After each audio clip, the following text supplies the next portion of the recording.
Hey there, curious minds. I'm your host, Marissa, here to welcome you to another episode of I Wonder, the show where we explore the questions you've been wondering about.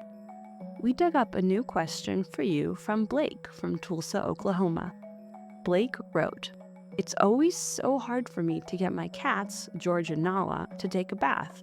But when I walk my dog Wally, he runs through the sprinklers and rolls in the wet grass." Blake asks, why are my cats afraid of water, and how come my dogs like it? Blake, you have a question, and we fetched you an answer. So let's dive right in.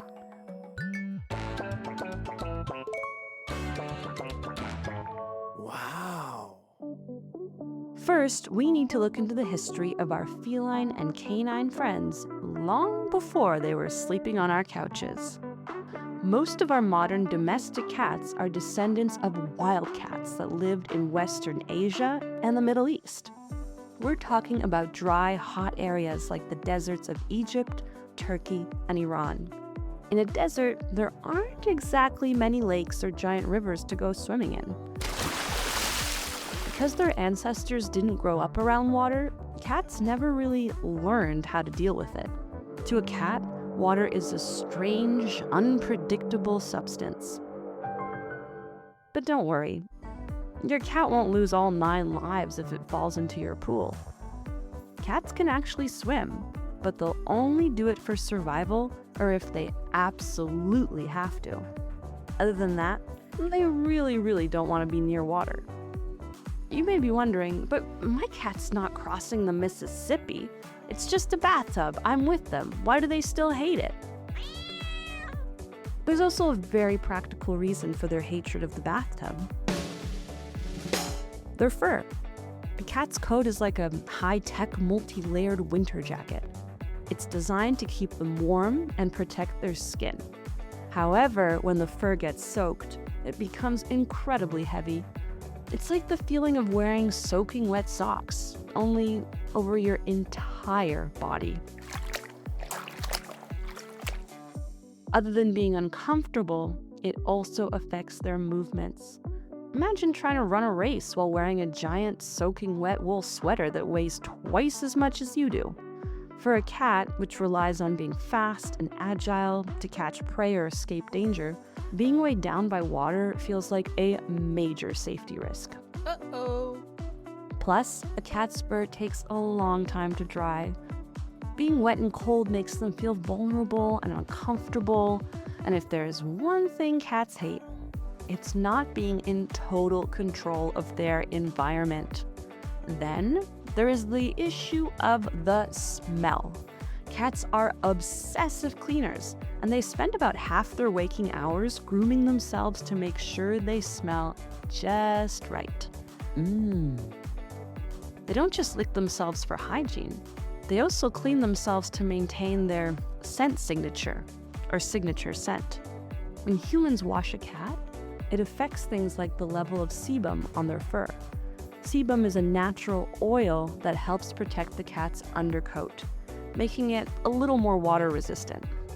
On top of this, sebum helps the cat communicate with others. When cats rub up on you or other objects, they aren't just being cute, they're marking their territory. When they rub or even scratch, they're leaving little oils that say, "This is mine." When humans give them baths, all of that is washed away. They lose that extra layer of waterproofing, they have trouble communicating with other cats, and they just don't feel like themselves. Cats are happy with the way they smell and aren't looking to try a new perfume anytime soon. Now that we understand our cat's point of view, let's figure out why Wally treats the front lawn like a personal water park. First, we need to look at our dog species. While not all dogs like water, some were bred for it. Certain breeds, such as the poodle, the golden retriever, and the Spanish water dog, and many others, were actually bred to help fishermen bring in their catches and their fishing nets. A fun fact about the poodle: the name actually comes from the German word Puddle, which means to splash.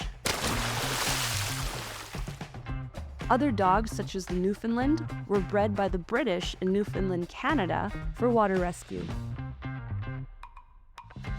They actually have little webbed feet embedded in their paws that help them swim.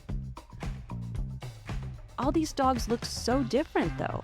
How can they all be bred for water?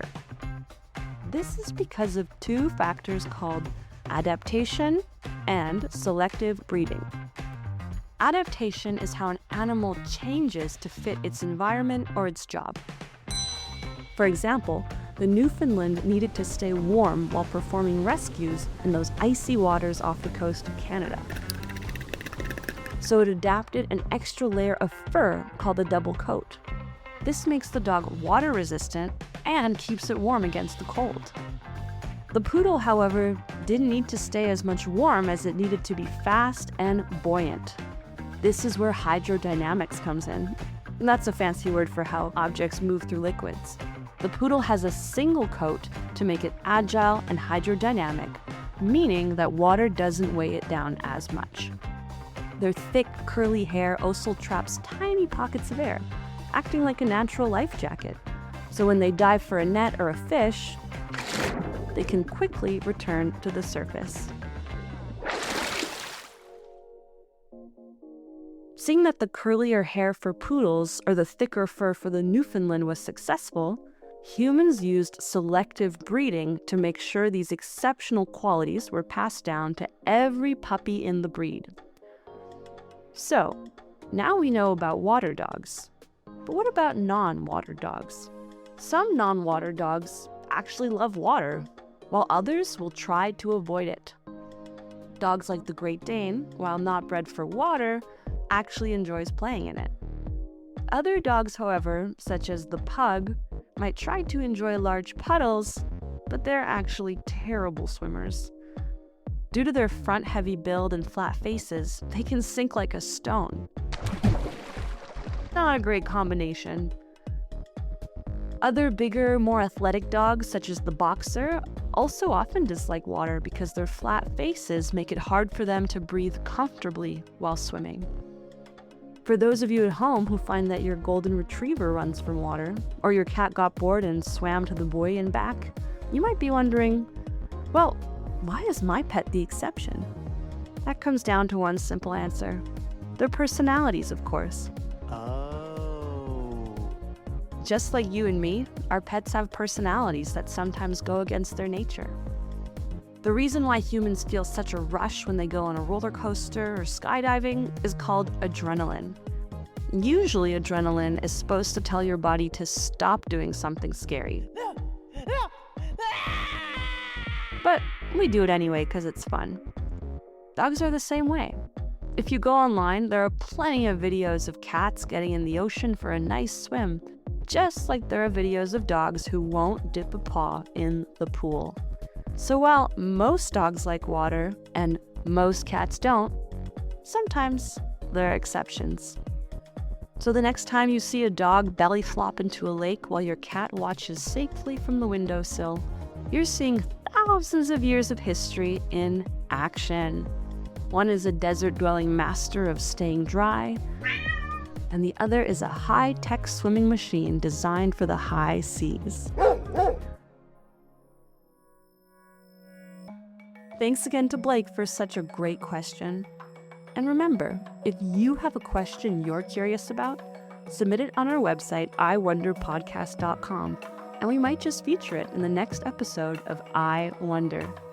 Until next time, stay curious and keep wondering.